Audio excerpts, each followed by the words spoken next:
Hey, everybody, welcome back. Red-Handed by Peter Schweizer. Okay, Peter, I want to go over two topics in the 5 minutes we have remaining. Number one, I want you to talk about any one of the other elites. And then finally, I want to just you to hit what can be done here.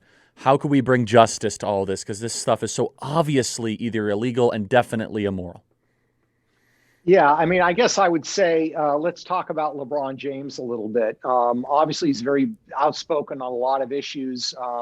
I think says a lot of outrageous things about the country and whatnot. But he has a long history of kowtowing to China. People are obviously familiar with the case a couple of years ago in the NBA, where the Houston Rockets general manager tweeted something out about Hong Kong, and LeBron James said, "Oh, he's speaking out of ignorance." The fact of the matter is LeBron James has been doing this for years, and he does it because in addition to his massive deal with Nike, he has deals in China. He has a line of shoes that are made only for the Chinese elite. These have, ancient Chinese symbols on them. They're very coveted by the Chinese elite. Some of the Nike shoes that are released in the United States get released in China first. He has deals with Chinese state media companies for the distribution of his films and other video products in China. So these are very deep ties, and it's been that way for a long time. You might be too young to remember Darfur back in 2007 and 2008. But this was a terrible situation where the regime in South Sudan was slaughtering hundreds of thousands of Black Christians in the South. That regime was backed by the Chinese government. And there was a petition drive launched in the NBA to condemn China for supporting this regime, this kind of Arabic regime that was slaughtering Black Christians in the South.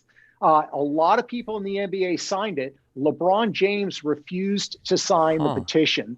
The only other person on the Cleveland Cavaliers that didn't sign it was a guy on the back bench who had a shoe contract with a Chinese company. So to me, that speaks volumes, and it indicates that, in this particular case, certainly to LeBron James, these Black lives did not matter. And I think it really damages his credibility because he's been this way for a long time, and I don't think it's going to change. The money is more important to him than the positions he claims to stand for.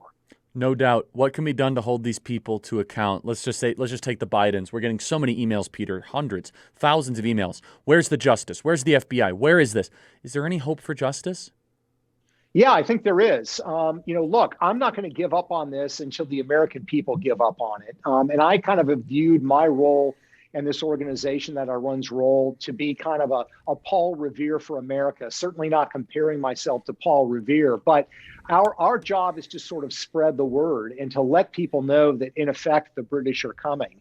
And now it's up to the American people to gather the Continental Army and fight for it. So one of the things you mentioned earlier, we have to alert our elected officials and tell them we care about this stuff.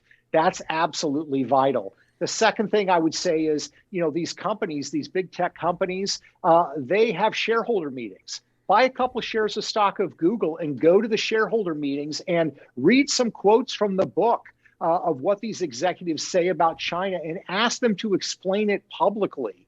I think shame is still a very powerful tool that can be used. And then finally, in the last part of the book, I certainly have some things I recommend our policymakers in Washington should do. Advocate for those, push for those. It can make a difference. And finally, exercise your commercial vote.